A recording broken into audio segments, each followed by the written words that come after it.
Good morning everyone, welcome to my YouTube channel CTET coaching centre. आज हम लोग करने वाले हैं 7th क्लास की पॉलिटी को, जिसका नाम है स्वास्थ्य में सरकार की भूमिका।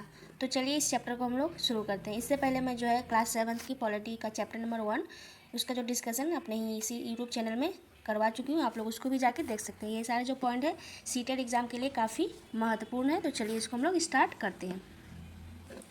तो चैप्टर 2 है जिसका नाम है स्वास्थ्य में सरकार की भूमिका। तो स्वास्थ्य में किस प्रकार सरकार की भूमिका है, इस चीज़ को इस चैप्टर में बताया गया है। तो पहले देखते हैं इस चैप्टर में केरल के बारे में बताया गया है। तो केरल के बारे में क्या बताया गया है, 1996 में केरल सरकार ने राज्य के पूरे बजट का 40% पंचायत को दे दिया है। तो इसमें बेसिकली क्या याद रखना है कि केरल ने जो है अपने पंचायत को बजट का 40% हिस्सा जो दे दिया है। कब? तो 1996 में केरल सरकार ने राज्य के पूरे बजट का जो है 40% अपने पंचायत को दे दिया है। किस लिए दिया है? तो स्वास्थ्य में काम करने के लिए दिया गया है 40%। तो आपको बस 40% याद रखना है कि केरल ने जो है अपने राज्य का कितना परसेंट बजट का जो पंचायतों को दिया है, तो 40% याद रखना है इसको। उसके बाद इस चैप्टर में जो है कोस्टा रिका के बारे में बताया गया। तो क्या बताया गया इस चैप्टर में? कोस्टा रिका क्या है? तो कोस्टा रिका जो है मध्य अमेरिका का सबसे जो स्वस्थ देश माना जाता है। तो मध्य अमेरिका का एक देश है जिसका नाम है कोस्टा रिका, और ये जो कोस्टा रिका देश है सबसे स्वस्थ देश माना जाता है। इस चीज़ को याद रखना कि सबसे स्वस्थ देश के लिस्ट में कौन आता है, तो कोस्टा रिका। और कोस्टा रिका कहाँ है? तो मध्य अमेरिका में कोस्टा रिका स्थित है। इसका मुख्य कारण क्या है, क्यों इसको स्वस्थ देश जो माना गया है? तो इसका मुख्य कारण है उनके संविधान में निहित है। इसका जो मुख्य कारण है उसके संविधान में बताया गया है।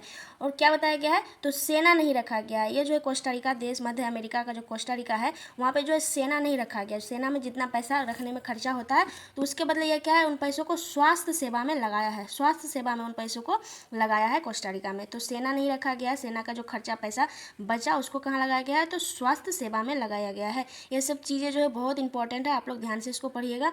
और जो अगर आप लोग प्रीवियस ईयर पेपर लगा रहे होंगे तो आप लोगों को देखने को मिल रहा होगा इस प्रकार के प्रश्न पूछे गए हैं। तो क्या इसमें याद रखना है बेसिकली कोस्टा रिका के बारे में? तो काफ़ी ध्यान से सुनिएगा कि कोस्टा रिका क्या है, तो मध्य अमेरिका का सबसे स्वस्थ देश माना गया है। मध्य अमेरिका का कोस्टा रिका को जो है सबसे स्वस्थ देश माना गया है। और इसका मुख्य कारण इसके संविधान में निहित है। तो क्या निहित है? तो सेना यहाँ जो नहीं रखा गया। सेना के बदले में जो खर्चा है वो कहाँ लगाया गया है, तो स्वास्थ्य सेवा में लगाया गया है। कहाँ? तो कोस्टा रिका में। मैं बार बार चीज़ों को इसलिए बोलती हूँ ताकि आप लोगों को वीडियो देखते टाइम ही जो है चीज़ें याद हो जाए, इसी वीडियो में ही याद हो जाए।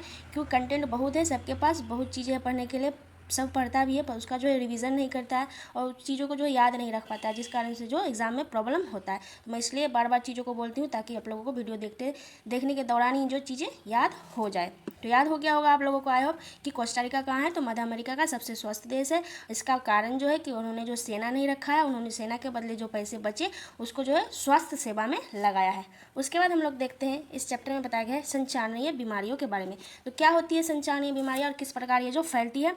तो संचारणीय बीमारियाँ जो है एक व्यक्ति से दूसरे व्यक्ति में संचारित हो जाती है, कि एक व्यक्ति से दूसरे व्यक्ति के कांटेक्ट में तो ये बीमारी जो है फैल जाती है। तो किस प्रकार फैलती है? तो पानी के द्वारा फैलती है, भोजन के द्वारा फैलती है और हवा के द्वारा फैलती है। तो ये प्रश्न जो है पूछा भी गया है कि संचारणीय बीमारियाँ जो है किस माध्यम से फैलती है? तो पानी के माध्यम से फैलती है, भोजन के माध्यम से फैलती है और हवा के माध्यम से फैलती है। क्या? तो संचारणीय बीमारियाँ एक व्यक्ति से दूसरे व्यक्ति में ये जो है संचारित हो जाती है। एक व्यक्ति से दूसरे व्यक्ति में जो है कॉन्टैक्ट में आने से, पानी के कॉन्टैक्ट में, भोजन के कॉन्टैक्ट में और हवा के कॉन्टैक्ट में आने से एक व्यक्ति से दूसरे व्यक्ति में ये जो फैल जाती है। कौन? संचारणीय बीमारियाँ। और संचारणीय बीमारियों के लिस्ट है, उसको आप लोग एक बार देख लीजिएगा, उसको हो सके तो आप लोग याद कर लीजिएगा। हालांकि उस प्रकार के प्रश्न तो पूछे नहीं जाते हैं सीटेट एग्जाम में, फिर भी आप लोग को देख लीजिएगा तो वो ज़्यादा अच्छा होगा। उसके बाद इस चैप्टर में बताया गया है OPD के बारे में। तो OPD क्या है, इसका फुल फॉर्म क्या होता है, चलिए देखते हैं। OPD है आउट पेशेंट डिपार्टमेंट। इसका जो फुल फॉर्म क्या है, तो आउट पेशेंट डिपार्टमेंट। ये जो पूछा भी गया है और आगे पूछे जाने की संभावना भी है।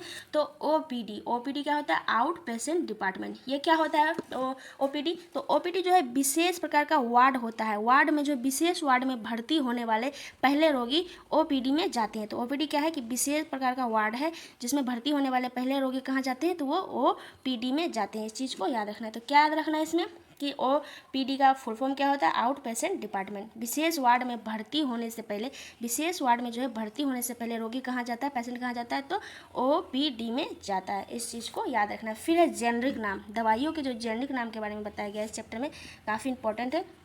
चलिए उसको भी एक बार देख लेते हैं।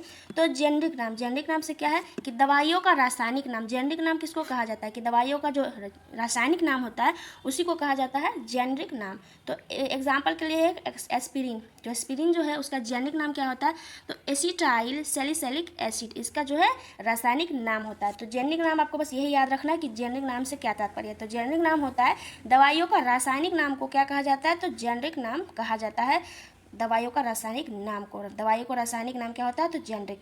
तो एस्पिरिन का जेनरिक नाम क्या है, तो एसिटाइल सैलिसिलिक एसिड। इस चीज़ को याद रखना।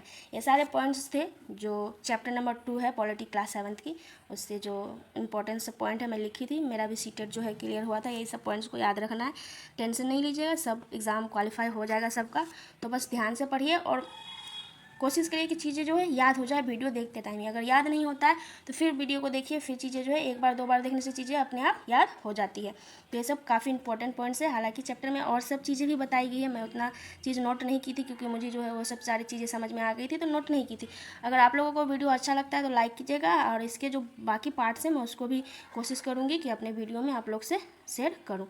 तो मेरे चैनल को सब्सक्राइब जरूर कीजिएगा। मिलते हैं नेक्स्ट वीडियो में, धन्यवाद।